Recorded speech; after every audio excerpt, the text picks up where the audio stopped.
Welcome to Inclusion Matters, a podcast about children's development from the Center for Inclusive Childcare.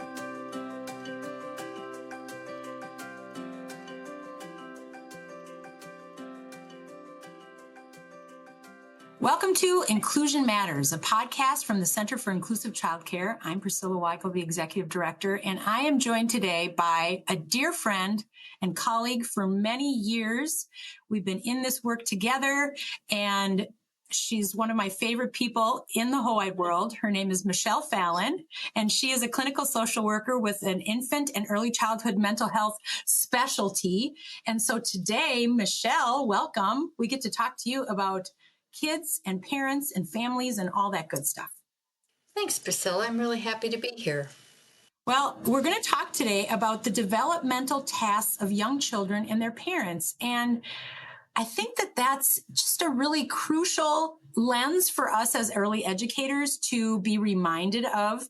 As far as the work that we do, we spend all this time with children and those little ones, and we become, somewhat expert in their day-to-day, the time that we spend with them. But we also forget, as we know they're going through stages of growth and change, sometimes we forget that their parents are also. And so our conversation today is going to be, I think, a really helpful one to the folks out there caring for kids. Well, I love this quote by Daniel Stern, who was a child psychiatrist who did a lot of research a few decades back, really important work in infant mental health and being a parent. But he says the infant and his parents are in the throes of the greatest and fastest human change process known, early normal development. That really captures it. Yeah, and I think any of us who's been a parent or caregiver of young children knows that, we finally need sleeping through the night, we're in the groove, and everything changes. Yeah. Because development happens. And it's exciting, and it's humbling, and it's challenging sometimes. So I think the biggest challenge, of course, is becoming a parent in the first place.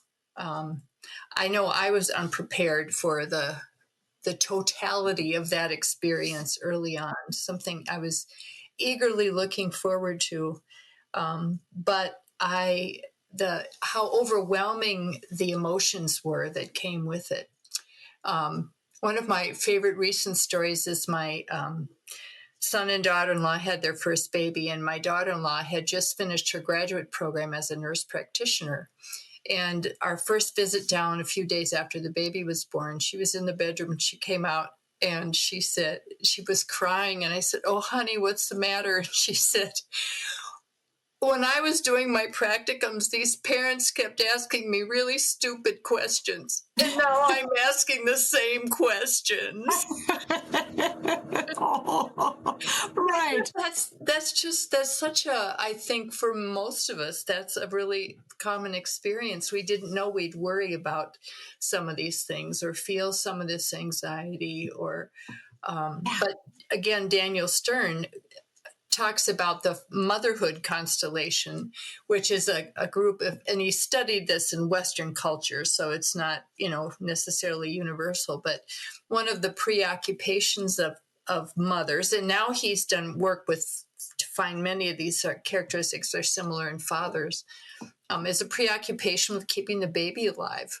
And it's those moments when you go in and you peek in the crib to make sure their little back's moving up and down. Yes. Or no, back to sleep. Their little tummies moving up and down.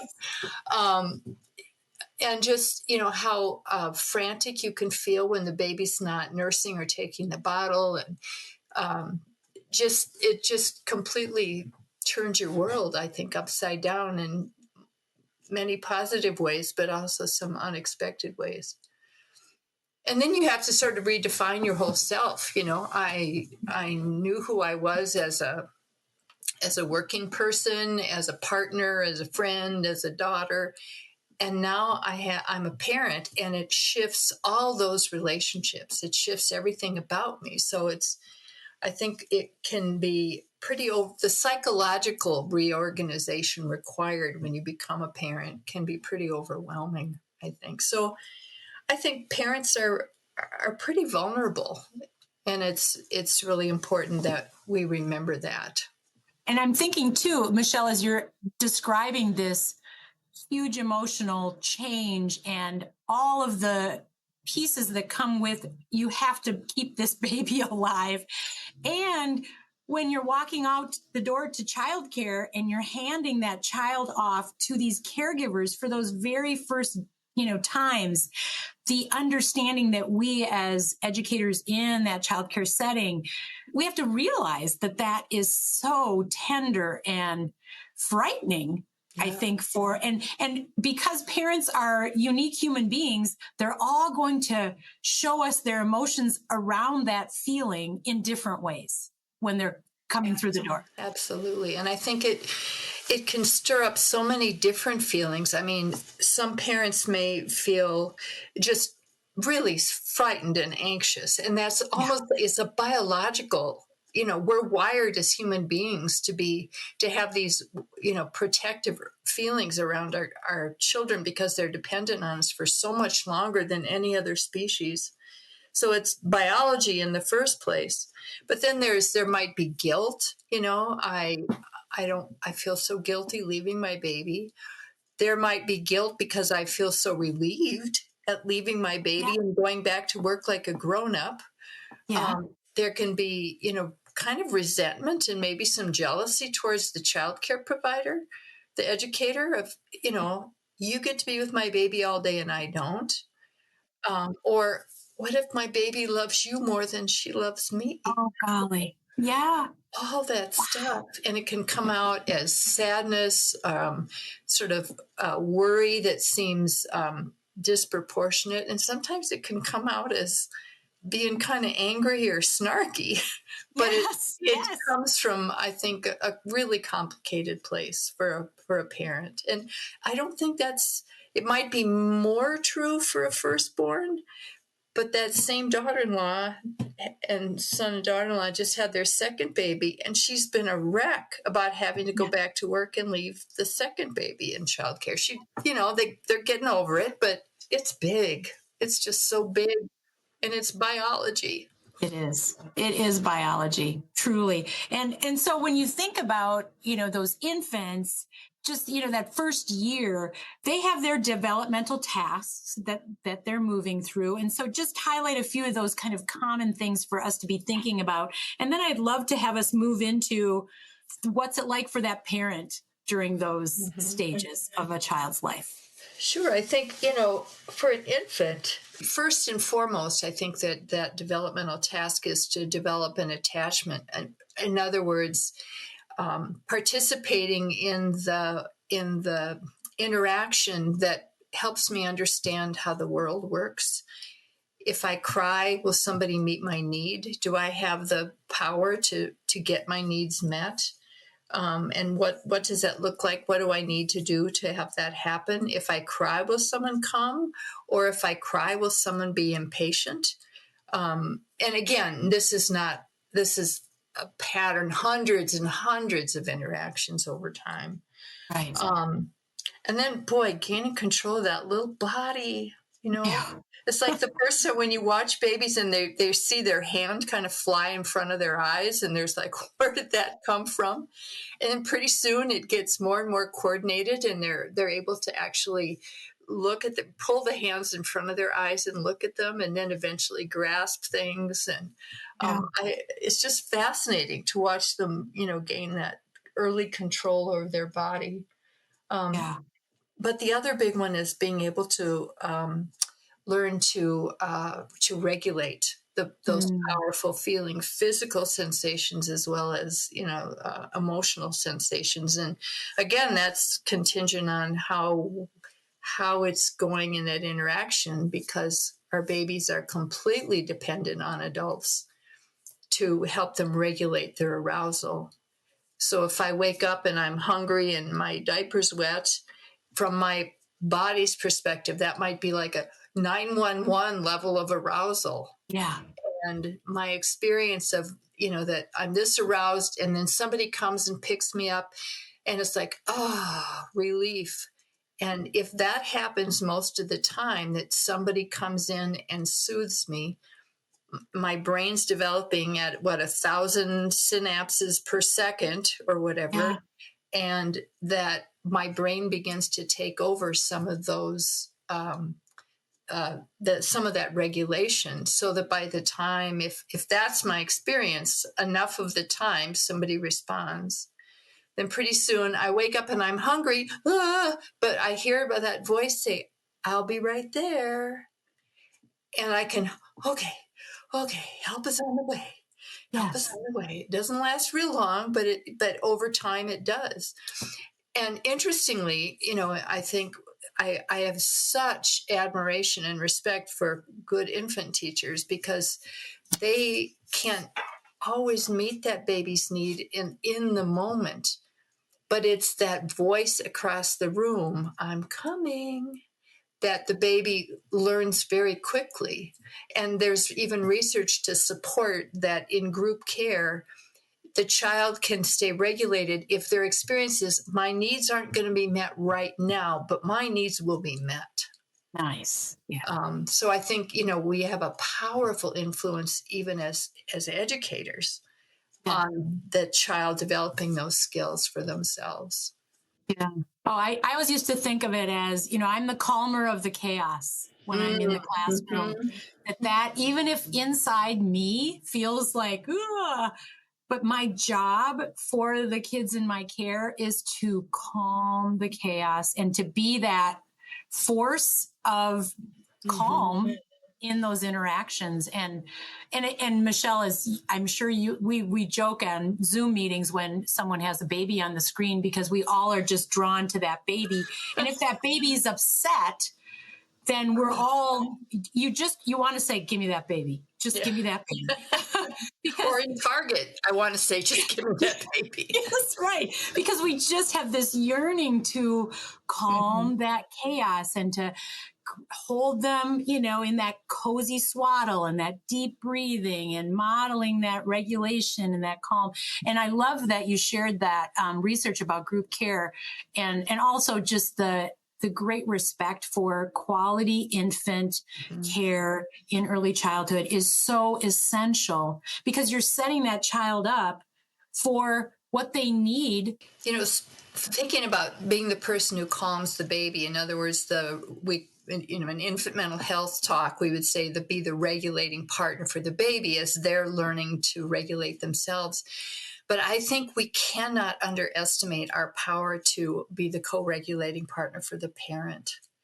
That, all the emotions that come with having a baby and then leaving that baby in someone else's care, I think, and just the stress of managing work or school and parenting, which is typically why kids are in childcare. I think we often underestimate our potential to do that.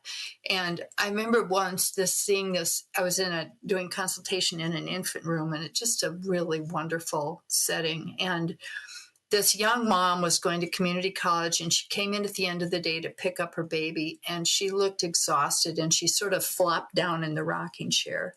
And fortunately, it was a pretty calm time in the classroom, and the teacher said, "How did that test go that you said you had?" And she must have sat in that rocking chair no more than 10 minutes, maybe not even that long. And the whole physical demeanor of this young mom shifted as she held the baby, and she and the teacher just talked. And the teacher was talking, "How are you doing? It must be hard when the baby isn't sleeping." And I know that baby and mom had a very different experience that evening than they would have if there hadn't been this lovely conversation between the teacher and the parent. And I really think every parent, without asking, is saying, "What kind of a child do you think I have? Yeah. And what kind of a parent do you think I am?" Yeah. Right. And so how we message that in the most mundane, everyday conversation has a really, can have a very powerful impact. So you could say, he was fussy today. I'm wondering if there's something going on. What do you think? As opposed to, he didn't sleep all day. Yeah. And because it can be exasperating, but first of all, we're pulling the parent in as a partner, and what do you think is going on? And we're saying, poor little guy was fussy today, as opposed to, he didn't nap all day, whatever. But those messages, and what do you do at home when he has days like that? Just again implies that the parent has expertise about their own child. Yeah. And also opens the door for the parent to have the opportunity to share if they are struggling, to be able to, and if you've built that really open relationship of supportive partnering, not critical, critiquing of their parenting style, but that open communication for them to go, yeah, it has been tough at home, and what used to work isn't working. And so I would love to talk to you about it, because I think so often it's just, not so often, I won't say that, but in some cases it is just the end of the day, like you said, fussy today, or really, cried all day, didn't sleep. Here's your child, go fix it. Or, it's on you. And when you think of just using your example of that young mom coming in after a day, tasked, heaviness, overwhelm, and now being handed this infant that it's like you flipped the anxious switch on in her, because her mind is going immediately to, didn't sleep all day. Oh my gosh, that means no nap. Ooh, what's the transition going to be like? Is he going to cry in the car all the way home? I have a long drive.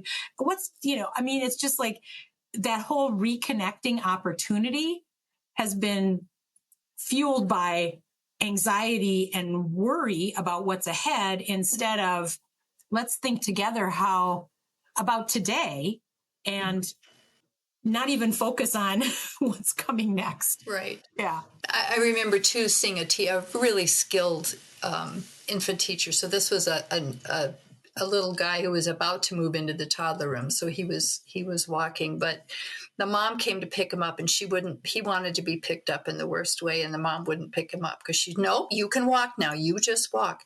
And the teacher just looked at the mom and said, I know you must be so tired at the end of the day, but he really missed you. And the mom scooped that baby up. But so the teacher acknowledged the mom's need. Yeah. But then she was like the voice for the child. Yeah. He really missed you. This is the meaning of why he's not being lazy. He just missed you. Yeah. And mom could take that in and respond beautifully. That's so beautiful. Just the visual in my mind that I'm picturing in that.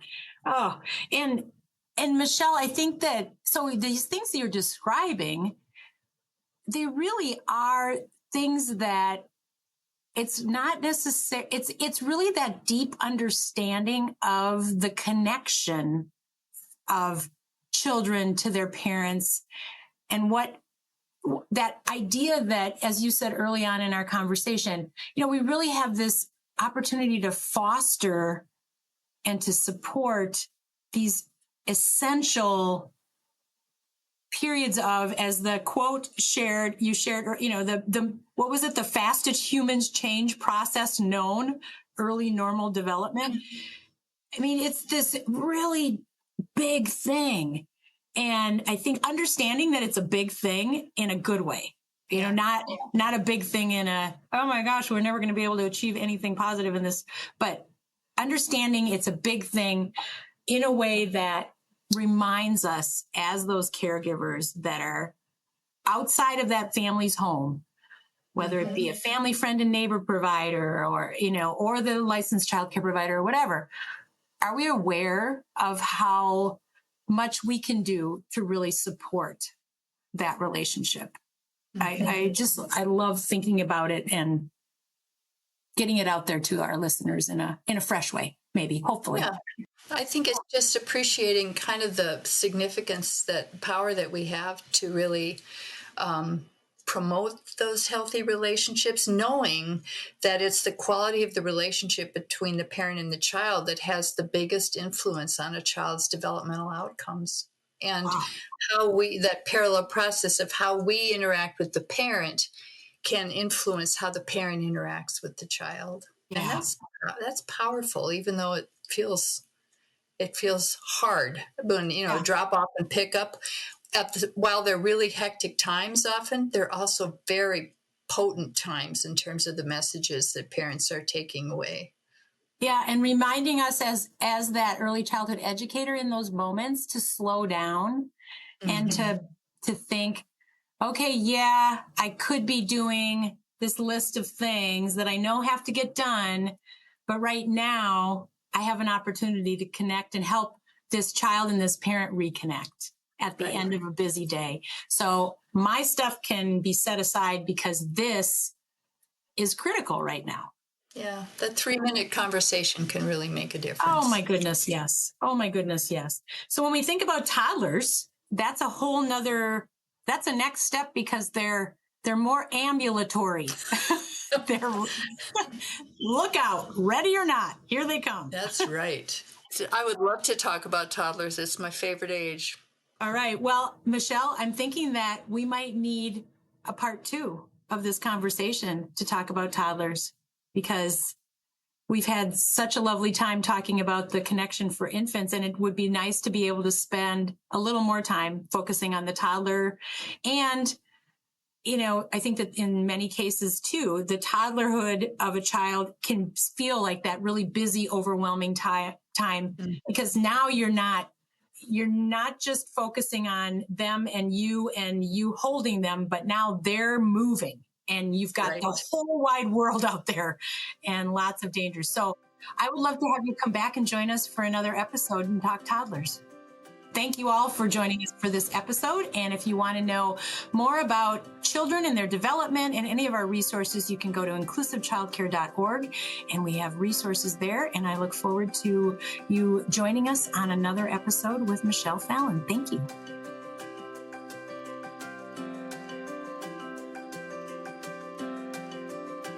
Thanks for listening.